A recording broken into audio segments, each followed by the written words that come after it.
안녕하세요. 40대 직장인 여성입니다. 타이틀은 그냥 직장인이라고만 하고 싶은데 아쉽게도 누군가의 와이프라는 이름도 가지고 있는 사람이에요. 혼자가 낫다면서 한 지난 40 몇 년이 지난 세월 동안 단 한 번도 제 결심에 후회를 해본 적이 없다가 그래도 혹여나 이 사람은 다르겠거니 하는 마음에 정말 기대만 가득 채운 채 시집을 왔는데 정말 제 인생 중에서 가장 다사다난하고 여진이 수시로 강림을 하던 순간이 아니었나 싶습니다.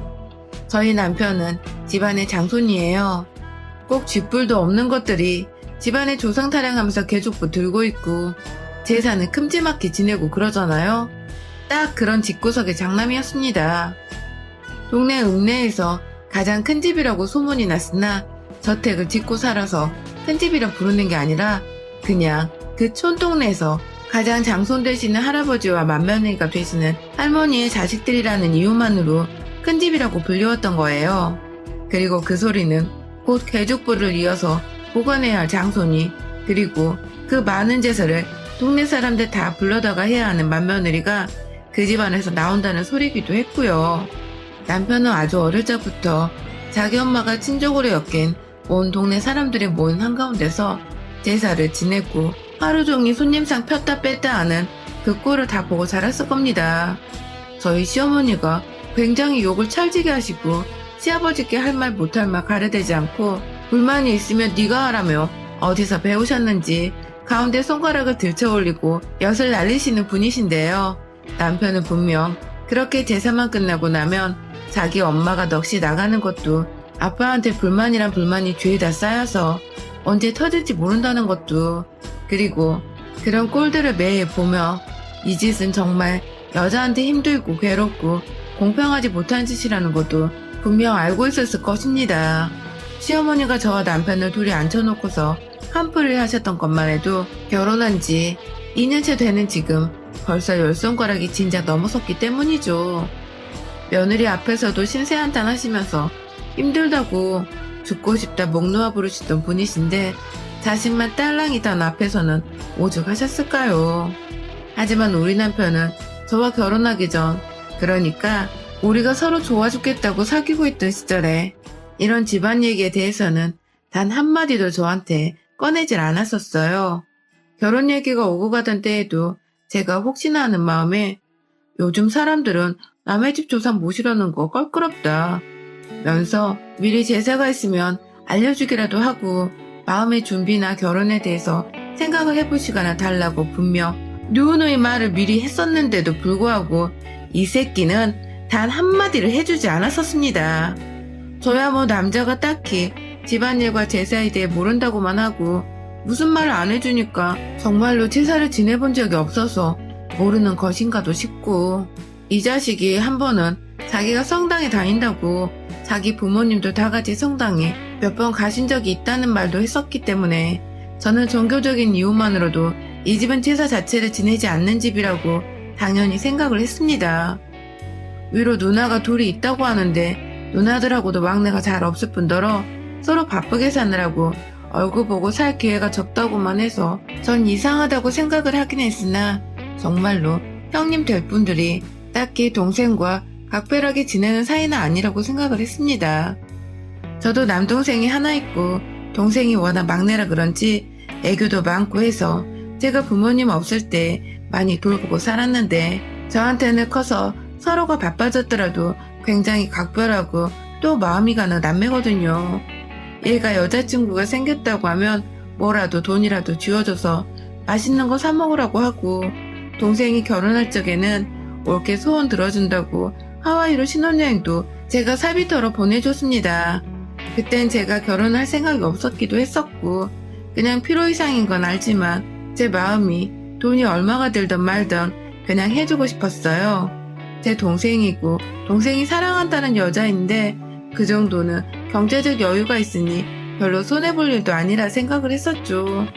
하지만 이 집구석의 형님들은 분명 남편이 왕래하기도 힘들다고 했었는데 결혼하고부터는 없던 관심과 애정이 갑자기 생겨난 것인지 평소 거들떠도 안 받다는 집안 제사를 저한테 가르치기 위해서 둘이 번갈아 가며 전화가 와서는 좀 보자고 일하는 사람을 불러내려고 하질 않나. 시어머니께는 말을 뭐라 했는지 시어머니가 내가 생각해보니 너한테 말을 제대로 안 해준 것 같다 하면서 제사 지내는 거 제대로 거들게 하려고 절도 일하는데 불러내려고 하시질 않나. 신혼집에 집 전화를 따로 설치하지 않았는데 지 동생이 아닌 저한테 전화가 와서는 지 동생을 찾고 지 동생이 뭘 처먹었는지를 일일이 물어보고 지 동생이 뭐 필요한 건 없는지 잘 보라면서 전에 없는 애정어린 우애를 결혼하고 나서 찾으면서 애먼 저한테 그 말을 전하고 우애의 오작교를 지어주도록 강요하는데 미쳐 돌아가시겠더라고요.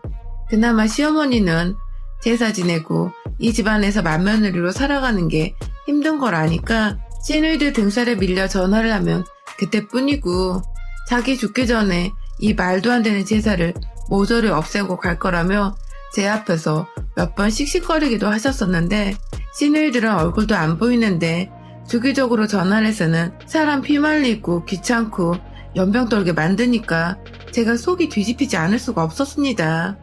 2년 내내 말입니다. 사실 저는 서울 본사에서 쭉 근무를 하다가 혼자 살기로 한 마당에 서울 안에서는 집을 구하는 것이 좀 경제적으로 부담이 되어서 지방으로 내려왔어요.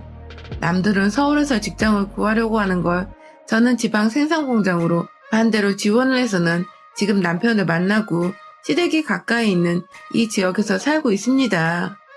회사에서 구해준 집에서 지내다가 제 돈으로 아파트 하나 마련해서는 쭉 살았고 다시 서울로 돌아갈 일도 없고 그렇게 되면 회사를 그만두고 현장에서 다시 재취업을 하거나 경력직으로 다른 곳으로 이동할 예정이었던지라 딱히 다가올 변화라고는 할 것이 없는 상태였죠.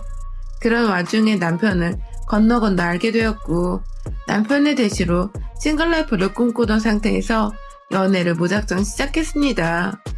그땐 뭐 눈깔이 삐었었기에 그랬던 거라 말씀드리면 여러분들의 이해가 쉬울 것 같아요.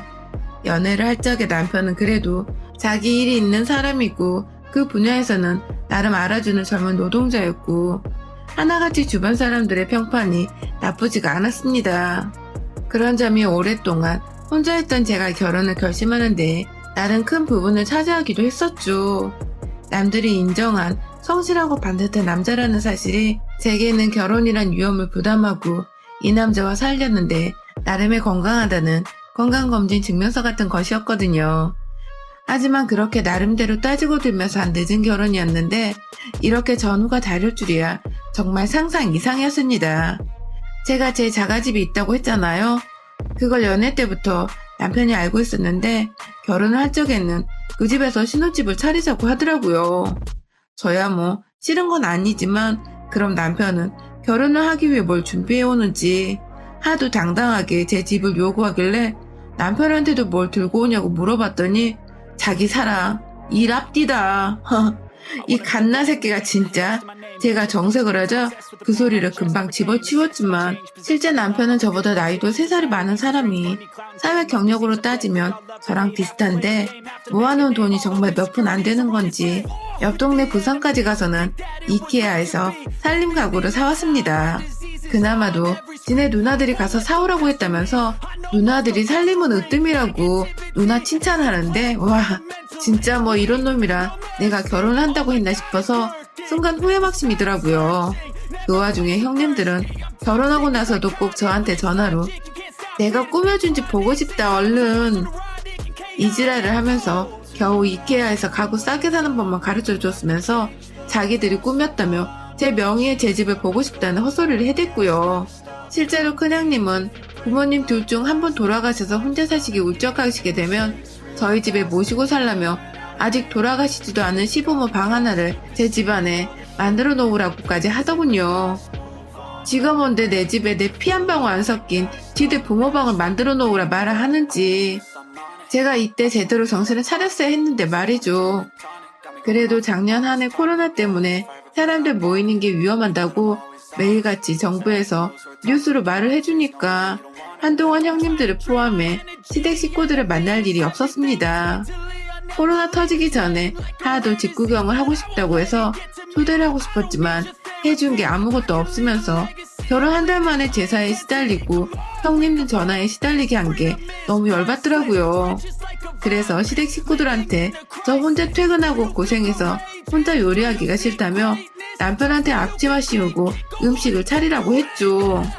물론 가리며 잡채며 손 가는 몇 음식들은 제가 했지만 말입니다. 그런데 집에 오자마자 지 아들, 남동생이 앞치마 차리고 그깟 데코용 안주 음식 몇 개 만들고 있는 거 가지고서 어떻게 신랑한테 이런 거 시켜? 라며 기겁을 하는 바람에 제가 우리 집에 올 때 요리는 가족들 입맛 잘하는 남편이 항상 책임질 거예요. 라고 말해줬답니다. 그러고 나서는 다들 한 번도 집으로 찾아오려 한 적은 없었어요. 아무튼 코로나로 한동안 잠잠하던 시댁 소식이 2021년 대바람부터 들려오기 시작했습니다. 비록 결혼하고 1년차는 아무것도 모르는 상태에서 제사하러 시댁으로 끌려다니고 시누이들 전화 받느라 정말 팔자에 없는 삶을 산다며 무지하게 스트레스를 받았었는데 코로나 터지고 나서 일단 제사를 가지 않는 것만으로도 어른들 마주하지 않아도 돼서 좋았고 시누이들도 자연스레 집에서 자식들 케어하고 뭐하느라 정신이 없었는지 연락이 뜸해지다가 완전히 끊겼어요. 그런데 딱 올해가 되면서 남편이 저한테 눈치를 보면서 물어보더라고요. 아무리 그래도 우리가 아랫사람인데 어른들한테 새해 인사는 해야 하지 않겠냐고요. 듣고 보니 껄끄러웠지만 정말 그게 맞는 것도 같고 연말에 따로 인사를 드리지 않았으니 새해라도 드려야 하지 않겠냐며 그냥 시댁으로 한번 찾아갔습니다. 차로 조금만 가면 되는 거리이기도 하고 저희 둘만 잠깐 들려서 인사만 드리고 오면 되지 않을까 싶었거든요. 가는 길에 두 분 장보러 다니시기 불편할 것 같아서 기본적인 찬반에다가 식재료까지 인근 마트에서 사가서는 집에 들어갔어요. 시어머니와는 가까운 사이는 아니었지만 우리는 같은 이 집의 며느리로서 제사 지낸다고 힘들어하는 유대감이 있었기 때문인지 어머님도 이참에 그냥 싹 제사는 자기 혼자 지내다가 치워버릴 거란 소리를 또 반복하시며 입으로 시아버지 욕을 왕창 하셨고요. 그게 조금 웃었지만 욕하시는 소리에 왠지 제가 남편 욕을 하는 것도 같아서 속이 뻥 뚫리는 기분이었죠. 그런데 그때 뒤에서 안 와. 시누이들이 지 새끼들까지 다 끌고 와서는 엄마 나왔어 하며 들어오는 겁니다. 나 남편이란 놈은 지들 누나를 불렀으면 불렀다고 말을 해야 할 텐데 그걸 끝까지 저한테 말 안 하고 그냥 있다가 지들 누나 오니까 누나들 내가 불렀어 하면서 해맑게 쳐웃는데 진짜 확 눈가를 찢어버리고 싶었어요. 아직 비수도권도 5인 이상 사적 모임 금지하고 있지 않나요?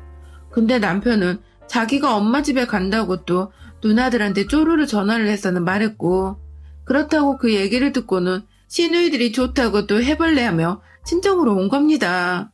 그 중에 큰 시누이가 진짜 성격이 별나요. 이케아에서 신혼가구를 사라는 것부터 집안에 시부모 방 만들라고 주동한 게 다 큰 시누이였는데요. 저를 보자마자 한다는 말이 와, 너 진짜 오랜만이다. 너가 안부 인사도 하러 다니니? 하면 비아냥대는데 제 주먹을 꽉 쥐면서 참았어요. 좋은 감정을 가진 사이도 아니었고 그렇다고 자주 보는 사이도 아니었는데 최소한의 말은 좀 예의 바르게 해주면 좋았을 텐데 말이죠. 그딴 생각은 밥 말아먹은 건지 비아냥부터 되던 시누이는 글쎄 아이들을 다 데려다가 손도 안 씻기고 시어머니 시아버지를 안아보라며 막 좋다고 그걸 또 사진을 찍고 있는 겁니다. 네, 저희 시누이가 SNS를 좀 활발하게 해요. 저도 결혼하고 얼마 지나지 않아서 저한테 인스타 친구 추가를 했길래 그때 처음 알았고 그 후로 저는 인스타 계정을 아예 새로 파서 비공개로 지인들과만 쓰고 있고요. 아무튼 그 모습이 너무 좀 안찔해 보여서 애들아 손부터 먼저 씻어야지 하고 좋게 타일렀어요. 분명 좋게 타일렀어요. 저라고 절대 싸움 따고는 아니니까요. 눈치껏 시댁에서 좋게 비유 맞추다가 무사히 집으로 돌아가는 게 소원이었던 저입니다. 그런데 작은 시누이부터 큰 시누이까지 제가 그 얘기를 하자마자 뭐 그리 기분이 나빴다는 듯 갑자기 웃다 말고 서로 눈을 마주치며 썩소를 날리더군요. 누가 봐도 빈정상했고 열받았다는 그 표정으로 말이죠. 그리고는 이내 야, 내 새끼들 내가 알아서 키울게 하며 급기야 저한테 야라고 하는데 더 빡치는 건 중간에서 남편이 그걸 눈치만 보고 있고 누구 하나 말 조심하려고 주의를 주고 있지 않더군요. 남의 편밖에 없는 시댁에서 저는 혼자 완전히 쫄 뻔했지만 할 말은 해야겠더군요. 야라뇨 형님, 호칭 똑바로 쓰세요. 그리고요, 뉴스 안 보세요? 매일같이 5인 이상 집합 금지라고 하는데 대놓고 이렇게 몰려오면 어쩌자는 거예요? 그 와중에 애들 손도 안 씻기고 말이야. 라고 무식해서 상종 못하겠다는 표정으로 따박따박 말대꾸를 했습니다. 그러자 형님은 작은 형님부터 큰 형님까지 뭐가 그리 억울한지 씩씩거리면서 너 지금 뭐라고 했어? 라며 발악을 하고 자기 화났다는 듯 열받는 티를 내는데 꼴이 너무 마치 학교 다닐 때 날라리 옆에서 셔틀이나 날리던 애가 날라리 없을 땐 지가 뭐라도 되는 줄 알고 기고만장해져서 기선제압을 하려고 하는 꼴이더라고요.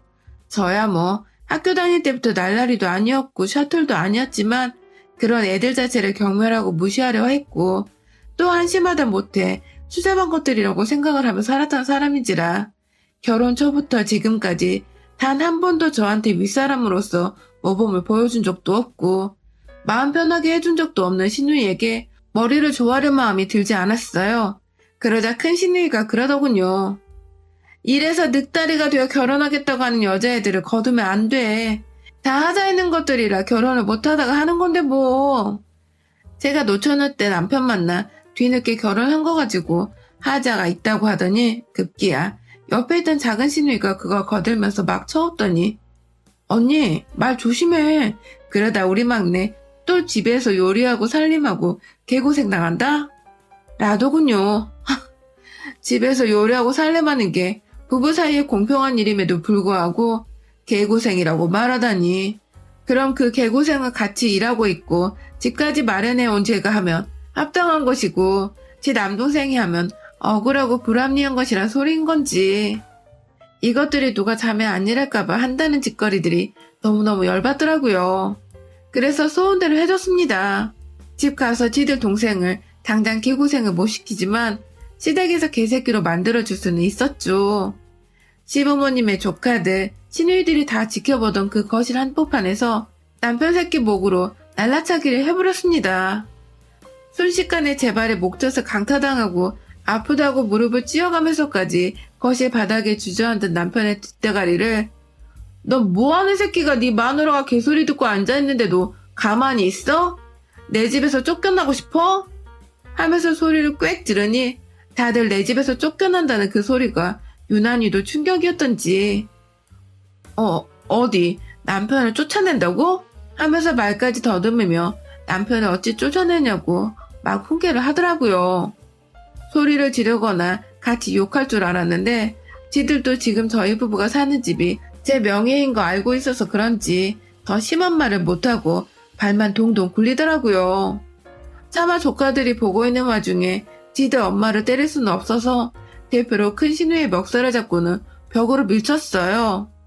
너 네 새끼들 앞에서 얻어터지고 싶지 않으면 그 입 닥치고 조용히 인사나 드리고 가라? 라며 귓속말로 말을 했더니 한참을 그 벽 앞에 가만히 서 있다가 애들 앞에서 자존심을 상했던지 할머니 인사드리고 가자 하며 얼른 인사부터 시키고 곧장 나서던 큰형님. 그러자 뒤에 남아있던 작은형님은 차 한 대만 끌고 왔는데 자기를 내버려 두고 가냐면서 또 부모님께 인사를 후다닥 하고는 지 언니 따라 애들 데리고 뛰쳐나가더라고요.